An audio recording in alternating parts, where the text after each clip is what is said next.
हाँ जी, तो क्या हाल है, उम्मीद करता हूँ बहुत अच्छे। खैर, तो चैप्टर नंबर 10 कैश बुक तक की बातें कर चुके थे हम लोग। आज उसी ही सब्सिडरी बुक यानी स्पेशल पर्पस बुक, उसका पार्ट सेकंड हमें कवर करना है। पार्ट फर्स्ट के अंदर हम लोगों ने कैश बुक की बातें की थी। कैश बुक के अंदर जहां हम कैश और बैंक की ट्रांजैक्शन की बातें करते हैं, पैसा आता है तो डेबिट साइड, जाता है तो क्रेडिट साइड। आज उसी ही ट्रेल में उससे अगले चैप्टर जिसके अंदर हम काफी सारी सब्सिडरी बुक, पिछले चैप्टर के अंदर सिर्फ एक सब्सिडरी बुक की बातें हुई थी जो कि थी हमारी कैश बुक। इस चैप्टर के अंदर हमारी मल्टीपल सब्सिडरी बुक की बातें होने वाली हैं। कौन कौन सी वो भी बात करेंगे। लेकिन ये चैप्टर के अंदर ऑब्वियसली काफी सारी सब्सिडरी बुक की बातें, लेकिन चैप्टर बहुत आसान, बहुत आसान, और मान के चलो क्लास 11th का सबसे ज्यादा आसान चैप्टर ये आपका होने वाला है। खैर, तो special purpose book part second, लेकिन ये चैप्टर का तो ये आपका पार्ट फर्स्ट ही है। तो आओ जरा प्रेम से बोले राधे राधे, और इसी के साथ करते हैं जी कंटेंट की शुरुआत। तो सबसे पहले सब्सिडरी बुक का मीनिंग तो हम लोग ज्यादातर सबके सब जानते ही हैं कि क्या होता है, कि जर्नल का काम है डेटा को रिकॉर्ड करना, तो ऐसे ही सब्सिडरी बुक का काम भी है डेटा को रिकॉर्ड करना। पर सब्सिडरी बुक को कुछ खास तरह की ट्रांजैक्शन को ही रिकॉर्ड करती हैं। कितने तरह की सब्सिडरी बुक होती हैं सभी को पहले से मालूम होना चाहिए कि एक तो हमारी कैश बुक होती है जो हमने प्रीवियस चैप्टर के अंदर पढ़ा था, जो सिर्फ और सिर्फ कैश ट्रांजैक्शन को ही रिकॉर्ड करती है, जो हमने प्रीवियस चैप्टर में पढ़ा था। देन इसके बाद में इस चैप्टर के अंदर तो हम बहुत सारी बुक बनाना सीखने वाले हैं, और इन्हें वन को एक ही बार में बनाना सीख जाएंगे। ये मैं क्यों कह रहा हूं एक ही बार में बनाना सीख जाएंगे, क्योंकि सभी बुक्स का फॉर्मेट बिल्कुल एक जैसा है, 98% एक जैसा है। 2% बदलेगा, वो जो भी बदलाव आएगा वो तो बड़े आराम से देख ही लेंगे। अगर बात करें कितने तरह की सब्सिडरी बुक होती है, तो purchase book, sales book, return यानी sales return book, purchase return book. इसके अलावा थ्योरेटिकली अगर बात करूं तो इसके अलावा एक बिल रिसीवेबल बुक भी होती तो है, बिल पेबल बुक भी होती तो है। हालांकि हमारे क्लास 11th के करिकुलम में ज्यादातर बार पेपर में कभी नहीं आती, तो इसलिए बीआरबीपी बुक की प्रैक्टिस नहीं करेंगे हम। इवन इतनी गैर जरूरी बुक्स हैं ये कि ये आपके बुक में भी नहीं गिवन है, ज्यादातर की बुक है। तो बेसिकली इसी ही कारण से बीआरबीपी बुक हमें पढ़नी नहीं है, इसके कोई न्यूमेरिकल की प्रैक्टिस नहीं करनी है। लेकिन थ्योरेटिकली अगर आपसे पूछा जाएगा कि क्या ये भी आपकी सब्सिडरी बुक होती है या नहीं, तो हाँ होती तो है। बीआर मतलब बिल रिसीवेबल, बीपी मतलब बिल पेबल। तो purchase book, sales book, sales return, purchase return, तो ये चार तरह की किताबें बनाना सीखना है हमें। तो चलिए जी, ठीक है जी। तो सबसे पहले तो इसके मीनिंग की अगर सपोज करो बात करूं, तो सब्सिडरी बुक वो किताबें होती हैं, वो बुक्स होती हैं जो रिकॉर्ड करती हैं ट्रांजैक्शन को। जैसे कि जर्नल का काम है डेटा को रिकॉर्ड करना, तो इनका काम भी डेटा को रिकॉर्ड करना ही है, जो सिमिलर इन नेचर होती हैं। Similar in nature, purchase book में सिर्फ परचेज की ही ट्रांजैक्शन आएंगी। अब ऐसा तो नहीं है कि परचेज बुक में सेल्स की ट्रांजैक्शन आ जाएंगी या कैश ट्रांजैक्शन आ जाएंगी, तो ऐसा नहीं है। परचेज बुक में एक जैसी ट्रांजैक्शन, कौन सी एक जैसी, सिर्फ परचेज की ट्रांजैक्शन आएगी। सेल्स बुक में सिर्फ सेल्स की ट्रांजैक्शन आएगी। यही कारण है, इसकी डेफिनेशन में लिखा है जो ट्रांजैक्शन सिमिलर इन नेचर है तो उनको ऑर्डरली मैनर में सही तरीके से रिकॉर्ड करने की बुक्स को कहते हैं हम सब्सिडरी बुक, जिनका नाम दूसरा नाम है स्पेशल जर्नल और डे बुक। अक्सर कई बार ऐसे लिखा होता है परचेज डे बुक, तो परचेज डे बुक का मतलब भी क्या हुआ, purchase book. Special purpose book, special journal. कई बार एग्जाम में ये भी सवाल आता है क्या, कि जो सब्सिडरी बुक है ये एक जर्नल है या लेजर है। ये एक जर्नल है या लेजर है, तो जर्नल का काम क्या है, डेटा की रिकॉर्डिंग करना। लेजर का काम क्या है, डेटा को क्लासिफाई करना इन वेरियस अकाउंट। तो सब्सिडरी बुक का काम क्या है, डेटा को रिकॉर्ड करना। तो बेसिकली जर्नल और सब्सिडरी बुक दोनों का काम है डेटा को रिकॉर्ड करना। तो अगर एग्जाम में सवाल आता है कि सब्सिडरी बुक क्या होती है, एक जर्नल है या लेजर है, तो ध्यान रखिएगा ये एक जर्नल है। कैश बुक भी एक जर्नल है, डेटा को रिकॉर्ड करता है। ये सभी बुक्स भी एक जर्नल है, डेटा को रिकॉर्ड करने का ही काम करते हैं मेरे बच्चा। कैश बुक हमने लास्ट चैप्टर के अंदर पढ़ लिया था, तो अब आज की क्लास के अंदर अब हमें पढ़ना है परचेज बुक और सेल्स बुक। और मान के चलो ये दो बुक पढ़ लिया आपने, ये दो किताबें बनानी सीख ली। जहां आज की क्लास में तो मेनली सिर्फ परचेज बुक ही बनाना सीखेंगे, एक किताब सीख ली, हो गई बात खत्म। सारी किताबें खुद ब खुद आ जाएंगी, आपको बनाना कोई भी दिक्कत की बात नहीं है। नहीं है, दिक्कत की बात होगी ही क्या। तो परचेज बुक के अंदर आपको सबसे पहले जानना क्या है भाई, सबसे पहले आपको यह जानना है कि ये किस चीज को रिकॉर्ड करती है। ऑब्वियस सी बात है कि परचेज बुक किस बात को रिकॉर्ड करेगी, परचेज की ट्रांजैक्शन को रिकॉर्ड करेगी। लेकिन उसके बाद आप अलग से भी ये भी पढ़ोगे कि ये किन ट्रांजैक्शन को रिकॉर्ड नहीं करती है, किन ट्रांजैक्शन को रिकॉर्ड नहीं करती है। तो ध्यान रखिएगा कि परचेज बुक किस चीज को रिकॉर्ड करती है, तो ये obviously purchase of a goods को रिकॉर्ड करती है। इसको रिकॉर्ड करती है, परचेज ऑफ गुड्स को रिकॉर्ड करती है। लेकिन लेकिन सिर्फ और सिर्फ उधार में खरीदे हुए सामान सिर्फ उन्हीं को रिकॉर्ड करेगी, ध्यान रखना। क्योंकि अगर कैश में खरीदा तो वो कैश बुक में रिकॉर्ड किया जाएगा। कोई भी एक ट्रांजैक्शन एक ही जगह रिकॉर्ड की जा सकती है। अगर हमने सामान खरीदा, गुड्स खरीदे, कैश में खरीदे, तो वो कैश बुक में जाएगा, तो वो परचेज बुक में कतई नहीं जाएगा। तो परचेज बुक में क्या जाएगा? तो परचेज बुक में अगर हम उधार में खरीद रहे हैं तो वो जाएगा। पहली तो मेन बात यही निकल के आती है कि भाई अगर आप उधार में खरीद रहे हो तो ही जाएगा, और दूसरी बात ये भी निकल के आती है कि अगर आप गुड्स खरीद रहे हो तो वो जाएगा परचेज बुक में। अगर गुड्स के अलावा आपने कुछ और खरीदने की कोशिश की, हाँ, आपका रेडीमेड गारमेंट्स का कपड़े का बिजनेस है, आपने अचानक से प्रिंटर खरीद लिया, आपने फर्नीचर खरीद लिया, तो ये सब एसेट की ट्रांजैक्शन होंगी, ये कतई परचेज बुक में नहीं एंटर होंगी। अगर बात करूं कि कौन कौन सी ट्रांजैक्शन, ये बहुत इंपॉर्टेंट बात है, ध्यान रखिएगा, क्योंकि क्वेश्चन करने के दौरान कई बार तो इवन ये होता है कि क्वेश्चन में 4 ट्रांजैक्शन दी होंगी, 4 में से खाली एक ही ट्रांजैक्शन रिकॉर्ड होती है, क्योंकि बाकी की जो 3 ट्रांजैक्शन होंगी वो यहां जो हम बातें लिखने वाले हैं वो इसमें फॉल कर जाती हैं, जिसकी वजह से हम उन्हें रिकॉर्ड करते ही नहीं हैं। तो इसलिए ये वाली बातें ध्यान से सुनिएगा। तो अगर कभी भी आप परचेज तो कर रहे हो, परचेज तो कर रहे हो, परचेज तो बिल्कुल कर रहे हो, लेकिन कैश में कर रहे हो, तो अगर किसी भी ट्रांजैक्शन में कैश का नाम लिख दिया जाए तो तुरंत समझ जाइए कि ये आपकी परचेज बुक में कतई नहीं आएगी। अगर बात करें कहां आएगी, तो कैश बुक में आएगी, कैश बुक में आएगी। लेकिन ऑब्वियसली क्वेश्चन तो आप परचेज बुक का करोगे ना, जैसे ऐसा सा क्वेश्चन होता है तो क्वेश्चन में बोल देते हैं कि आपको क्या बनानी है, आपको परचेज डे बुक बनानी है। तो अगर कोई भी कैश की ट्रांजैक्शन मिलेगी आपको, जैसे कि ये दे रही है आपकी कैश की ट्रांजैक्शन, तो तुरंत आपको समझ जाना है कि ये आपकी परचेज बुक में एंटर नहीं होनी है, ध्यान रखिएगा। अगली बात, अगर अगर अगर अगर आपने अपने गुड्स के अलावा, अब गुड्स का मतलब क्या होता है? जिस चीज का आपका बिजनेस होता है। गुड्स का मतलब क्या होता है? जिस चीज का आपका बिजनेस होता है। जैसे इस क्वेश्चन के अंदर अपेरेंटली ऊपर ऊपर से रीड करके हम पता कर सकते हैं कि हमारा किस चीज का बिजनेस है। परचेज बिरला मिल्स, क्या खरीदे हमने? एक क्लोथ खरीदे, शर्टिंग खरीदी, फिर मुस्लिन जो कि एक कपड़े की क्वालिटी है, कोटिंग शर्टिंग कपड़े खरीद रहे हैं, तो हमारा रेडीमेड गारमेंट्स का बिजनेस है, हमारा कपड़े का बिजनेस है। अब अचानक से अगर फर्नीचर की ट्रांजेक्शन आएगी, अचानक से अगर फर्नीचर की ट्रांजेक्शन आएगी या कोई और ट्रांजेक्शन आएगी, तो उस सिचुएशन में आपको उसे रिकॉर्ड नहीं करना है, ध्यान रखिएगा। तो परचेज ऑफ एसेट, अगर कभी भी आपने गुड्स को छोड़कर कोई दूसरी चीज खरीद ली तो उस सिचुएशन के अंदर आपको उसे रिकॉर्ड नहीं करना। जैसे कई बार इन क्वेश्चंस में आपको जो टॉप पे नाम लिखा होता है उस पर भी जरूर गौर करना है। जैसे फॉर एग्जांपल क्वेश्चन में लिखा है कि enter the following transaction in a purchase book of a Messrs Goodluck Computers, तो आपका नाम क्या है? आपका नाम है मेजर गुडलक कंप्यूटर। तो आपका बिजनेस किस चीज का? आपका बिजनेस कंप्यूटर का। अब कंप्यूटर का बिजनेस, तो ऑब्वियसली आपके लिए गुड्स क्या रहने वाला है? कंप्यूटर रहेगा, लैपटॉप रहेगा, माउस रहेगा, कीबोर्ड रहेगा, सीपीयू रहेगा, ये सारे के सारे आइटम रहेंगे। लेकिन अचानक से अगर आपने फर्नीचर खरीद लिया, अचानक से अगर आपने कोई दूसरी चीज खरीद ली, तो वो आपके एसेट की कैटेगरी में आएगा, तो वो परचेज बुक में नहीं एंटर होगा। और अगर कभी भी आपने परचेज तो किया, गुड्स तो किया, लेकिन किस लिए किया? For personal use, for personal use. तो पर्सनल यूज का मतलब यानी इन शॉर्ट ड्राइंग्स की ट्रांजैक्शन, यानी अगर कहीं भी किसी क्वेश्चन के अंदर यहां पर ड्राइंग्स की बातें मेंशन कर दी जाएंगी तो वो भी आपकी परचेज बुक में एंटर नहीं होगी। तो देखो इस चैप्टर के अंदर कॉम्प्लेक्सिटी कोई नहीं है। फॉर्मेट हम बनाएंगे अभी के अभी परचेज बुक का, बच्चों सा फॉर्मेट है, कोई दिक्कत की बात नहीं है। ट्रांजैक्शन रिकॉर्ड करने के तरीके में भी कोई कॉम्प्लेक्सिटी नहीं, आसान क्यों है? क्योंकि ना डेबिट की बातें हैं ना क्रेडिट की बातें हैं, तो चीजें काफी ज्यादा आसान है।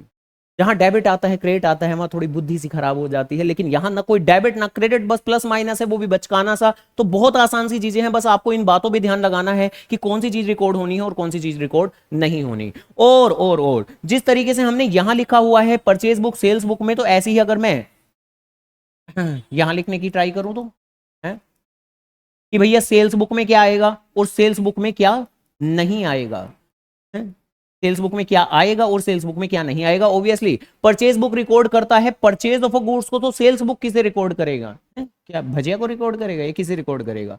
तो ये रिकॉर्ड करेगा सेल्स ऑफ अ गुड्स को। लेकिन अगेन सिर्फ वो सेल ऑफ गुड्स जो आपने उधार में की है, वो सेल ऑफ गुड जो आपने उधार में की है। तो यहां पर भी गौर करने लायक बात आपकी यही रहेगी कि आपने उधार में बेचा होना चाहिए और आपने गुड्स सेल किए होने चाहिए। अगर आपने गुड्स के अलावा कुछ और बेचा, कोई एसेट बेचा या उधार के बजाय आपने कैश में बेचा, तो वो आपको कतई रिकॉर्ड नहीं करना। तो अगर मैं बात करूं कि कौन सी चीजें रिकॉर्ड नहीं होंगी, तो सेल ऑफ एसेट कतई रिकॉर्ड नहीं होगा। देखो ये वाली बातों पर ज्यादा ध्यान देना है कि कौन सी चीजें रिकॉर्ड नहीं होती हैं, ठीक है? क्योंकि क्वेश्चन में जानबूझ के दे देते हैं ये वाली चीज। तो सेल ऑफ एसेट ये रिकॉर्ड नहीं होगा, या फिर sale of a goods in cash. Sale of a goods यानी सेल तो किया, गुड्स भी सेल किए, लेकिन कैश में सेल किए, तो कैश की ट्रांजैक्शन तो आएंगी नहीं भाई। कैश की ट्रांजैक्शन तो कहीं नहीं आएंगी, कैश की ट्रांजैक्शन तो कहीं नहीं आएंगी। कैश की ट्रांजैक्शन क्यों नहीं आएंगी? क्योंकि कैश की ट्रांजैक्शन तो कैश बुक में आएंगी।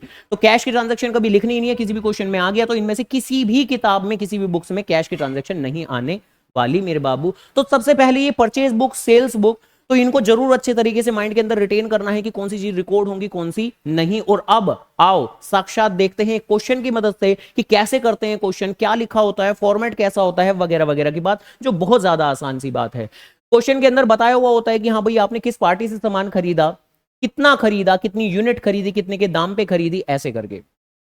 तो सबसे पहले तो अपेरेंटली रीड करके ये पता लगा लेते हैं कि इसमें कौन सी ट्रांजैक्शन रिकॉर्ड होंगी और कौन सी ट्रांजैक्शन रिकॉर्ड नहीं होंगी। तो भाई यहां ये तो मैंने बात कर ही ली थी कि यहां तो कैश ट्रांजैक्शन लिखा हुआ है कि परचेज फॉर कैश, तो डेफिनेटली ये ट्रांजैक्शन तो नहीं रिकॉर्ड होनी चाहिए, बिल्कुल भी नहीं रिकॉर्ड होनी चाहिए। इसके अलावा ये ऊपर की ट्रांजैक्शन में कोई दिक्कत नहीं है, नीचे की ट्रांजैक्शन में कोई दिक्कत नहीं है, लेकिन इसके बाद में भाई आपका काम किस चीज का है, क्लोथ, शर्टिंग, मुस्लिन कपड़े की क्वालिटी, तो कपड़े का काम है, अचानक से प्रिंटर अगर आप खरीदने लगोगे तो मतलब कैसे, ऐसे कैसे काम चलेगा, तो ये ट्रांजैक्शन भी रिकॉर्ड नहीं होगी। तो ठीक है जी, तो ये यानी एक तो ये कैश ट्रांजैक्शन रिकॉर्ड नहीं होगी, एक ये प्रिंटर यानी एसेट की ट्रांजैक्शन है ये रिकॉर्ड नहीं होगी, और इसके अलावा एक ये जो नीचे नजर आ रही है, नीचे कौन सी, ये रही, अब आ रही है खैर। तो परचेज कर रहे हो आप अहमदाबाद से, नॉर्मली परचेज कर रहे हो, शर्ट ही परचेज कर रहे हो, यानी कि कपड़े ही परचेज कर रहे हो, लेकिन एक बार फिर क्या लिख दिया गया कि पर्सनल पर्पस। अब ये तीन ही कारण हो सकते हैं, तीन के अलावा कहीं भी कोई चौथा कारण बनेगा नहीं, ये तीन ही कारण है, कैश है, एसेट है और पर्सनल यूज है। अगर तीन में से कोई भी कारण बनेगा तो वो ट्रांजैक्शन रिकॉर्ड नहीं होगी, तो अल्टीमेटली ये ट्रांजैक्शन भी आपको रिकॉर्ड नहीं करनी है। खैर तो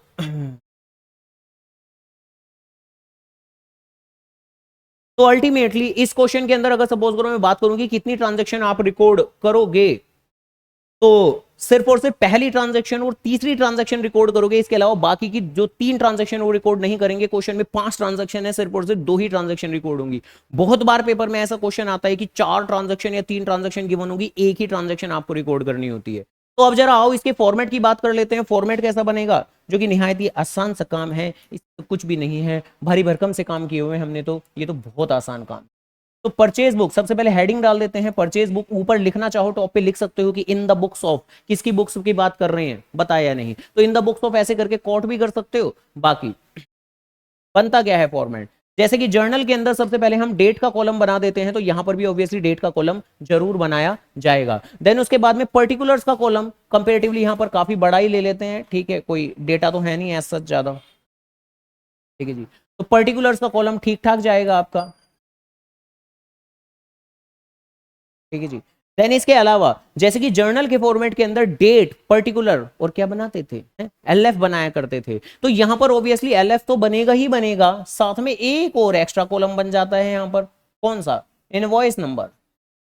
और इनवॉइस का मतलब क्या होता है वो तो आपको पता होना चाहिए, पहले इनवॉइस नंबर बनाओ बाद में एलएफ बनाओ, या पहले एलएफ बनाओ बाद में इनवॉइस नंबर बनाओ, तो इन बातों से फर्क नहीं पड़ता है, ठीक है जी। तो एलएफ बनाना है, इनवॉइस नंबर बनाना है, ऐसे करके बातें हैं। एंड देन उसके बाद में फिर डिटेल्स का कॉलम, एक डिटेल का कॉलम जहां हम अमाउंट्स की डिटेल कोट करते हैं, और फिर उसके बाद में फाइनली एक अमाउंट का कॉलम, तो बस ऐसे से करके कुछ फॉर्मेट हो जाता है हमारा, बात हमारी खत्म। और ट्रांजैक्शन रिकॉर्ड करना तो निहायत ही और भी ज्यादा आसान काम है। क्या करते हैं हम, तो सबसे पहले 2022 जून 1 को हमने सामान खरीदा, तो सबसे पहले डेट के कॉलम 2022 जून 1, जिस पार्टी से सामान खरीदा है उस पार्टी का नाम लिखना है आपको, किस पार्टी से सामान खरीदा, हमने खरीदा मेजर्स बिरला मिल्स कोलकाता से सामान खरीदा है, तो ठीक है जी, लिख दो नाम, तो मेजर्स बिरला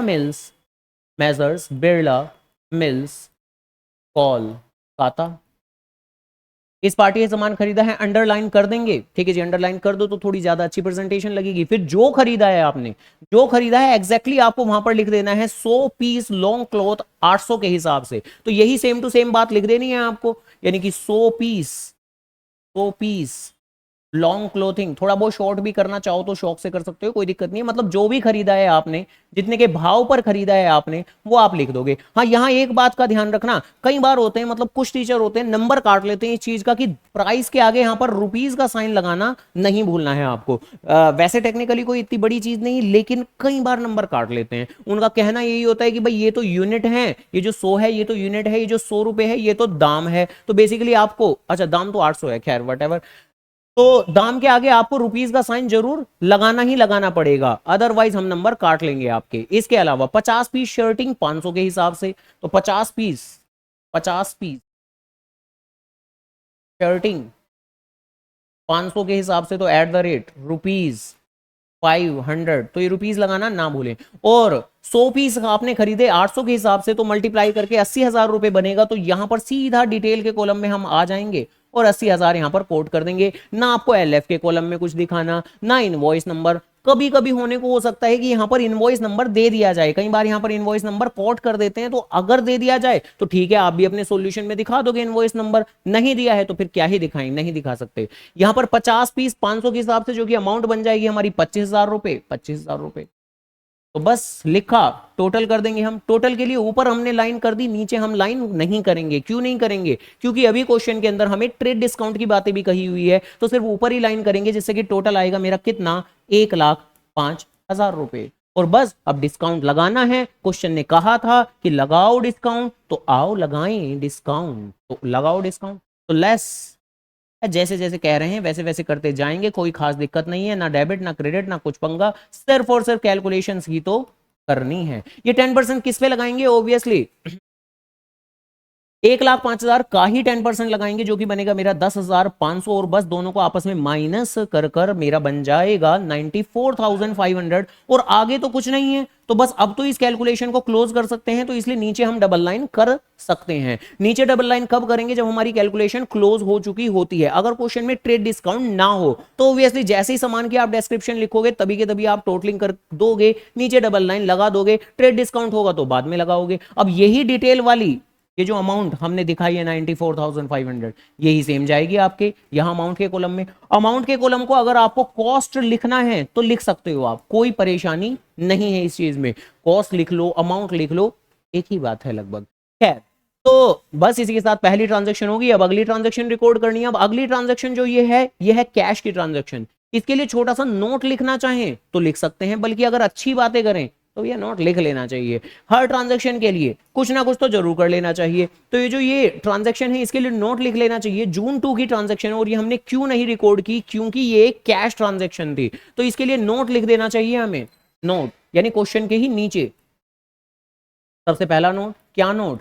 कि transaction dated June 2 will not be recorded. ये रिकॉर्ड नहीं की गई है। बताओ क्यों नहीं रिकॉर्ड की गई? क्यों नहीं रिकॉर्ड की गई? As it is a cash transaction. तो क्योंकि ये purchase of goods in cash है, क्योंकि ये कैश ट्रांजैक्शन है, तो ऑब्वियसली ये रिकॉर्ड नहीं की जाएगी ना, फिर तो सीधी सी बात है। तो बस आपको कारण ही लिख देना है भाई। कारण हमारे रिकॉर्ड ना होने के क्या क्या होते हैं? ये 3 ही कारण होते हैं। तो ये जो भी कारण होंगे हम कोट कर देते हैं, बात हमारी खत्म हो जाती है। तो ये कारण आपको लिख देने होते हैं। तो इसी के साथ में अब जून 5 की transaction, Messrs Arvind Mills Ahmedabad. तो जून 5 की transaction, June 5 Messrs Arvind Mills Ahmedabad. Party का नाम लिखते के साथ ही अंडरलाइन, और दोबारा से बार बार बार बार बार बार कह रहा हूं, यहां ना कोई डेबिट है ना क्रेडिट है। तो ऐसा नहीं कि हाँ ये मेजर्स अरविंद मिल अकाउंट डेबिट ये वो करने लग जाए, तो ऐसा नहीं करना है बिल्कुल भी। ठीक है जी, ये डेबिट क्रेडिट की दुनिया जर्नल में रखें, लेजर में रखें, नहीं लेके आनी है आपको बिल्कुल भी यहाँ पर। ठीक है जी, कैश बुक में होती है लेकिन यहाँ बिल्कुल नहीं होती। इसके अलावा क्या खरीदा है हमने? 20 पीस कोटिंग खरीदे हैं 2,000 के हिसाब से। तो 20 पीस कोटिंग खरीदी हैं, 20 पीस कोटिंग खरीदी हैं, कितने के हिसाब से? 2,000 रुपए के हिसाब से खरीदी हैं। एक बार फिर रुपीस का साइन लगाना ना भूलें, बेवजह नंबर काट लेंगे टीचर। तो 10 पीस शर्टिंग खरीदी है 500 के हिसाब से। तो 10 पीस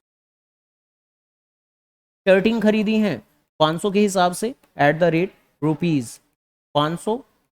तो बस यहां पर भी हम मल्टीप्लाई करके 20 इंटू 2,000 जो कि बन जाएगा मेरा 40,000 रुपए। तो यहां सामने अपने डिटेल्स के कॉलम में दिखा देंगे 40,000 रुपए। और इसके अलावा 10 पीस 500 के हिसाब से जो कि हो जाएगा 5,000, तो यहां पर भी हम दिखा देंगे। क्या इस ट्रांजेक्शन में भी कोई ट्रेड डिस्काउंट की बातें लिखी हुई हैं?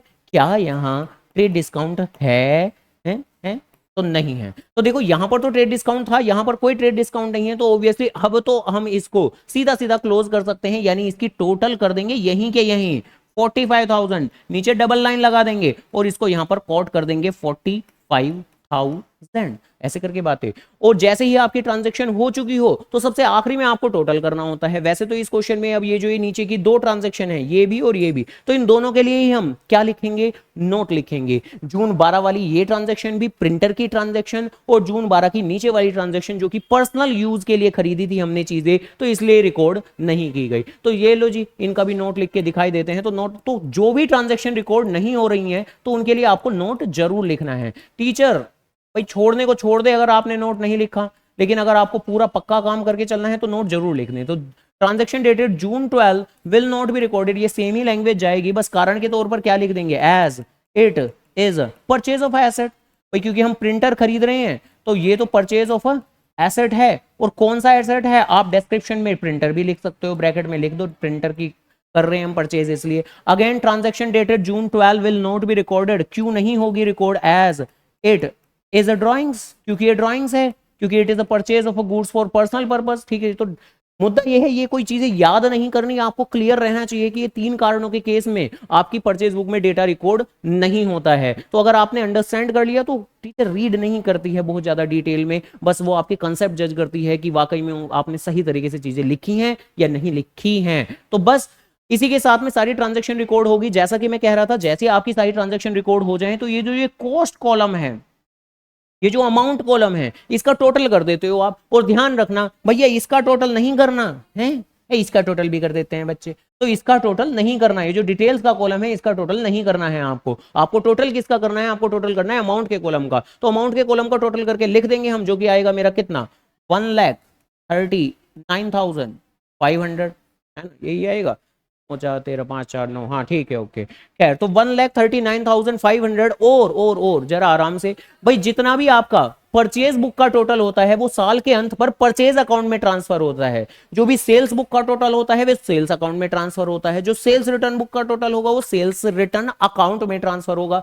यानी कहने का मतलब यह है कि बुक का टोटल अपने रेस्पेक्टिव अकाउंट में ट्रांसफर होता है। यानी हम फिलहाल तो क्या बना रहे हैं, ऑब्वियसली परचेज बुक बना रहे हैं, तो परचेज बुक का ये जो बैलेंस है ये कहां ट्रांसफर होगा, है कहां ट्रांसफर होगा, क्या कैश अकाउंट में, क्या रेंट अकाउंट में, क्या सैलरी में, नहीं परचेज अकाउंट में ट्रांसफर होगा। और परचेज अकाउंट की बताओ किस साइड ट्रांसफर होगा, तो परचेज अकाउंट की ऑब्वियसली डेबिट साइड में ट्रांसफर होगा। तो यस, यहां आएगा, ये लिख दिया ये डेबिट। तो परचेज अकाउंट डेबिट यहां लिखते हैं, माना पूरी परचेज बुक में ना कहीं डेबिट ना क्रेडिट, लेकिन यहां लिखते हैं। हालांकि क्या हमेशा डेबिट ही लिखेंगे भाई, फिलहाल तो हम परचेज बुक बना रहे हैं तो ऑब्वियसली डेबिट लिख रहे हैं, लेकिन सेल्स का नेचर तो क्रेडिट होता है, तो सेल्स बुक में तो ऑब्वियसली क्रेडिट लिखा करेंगे हम। तो सेल्स लिखेंगे, क्रेडिट करेंगे जब सेल्स बुक बनाएंगे। और ऑब्वियसली ये एंट्री हम करेंगे कम, जिस भी पीरियड की हम ट्रांजेक्शन कर रहे हैं, जैसे जून की कर रहे हैं तो जून की आखिरी डेट पर, तो जून 30, तो जिस पीरियड की हम ट्रांजैक्शन कर रहे हैं, जून महीने की ट्रांजैक्शन कर रहे हैं, तो उसके एंड डेट पर, और जून का तो आखिरी दिन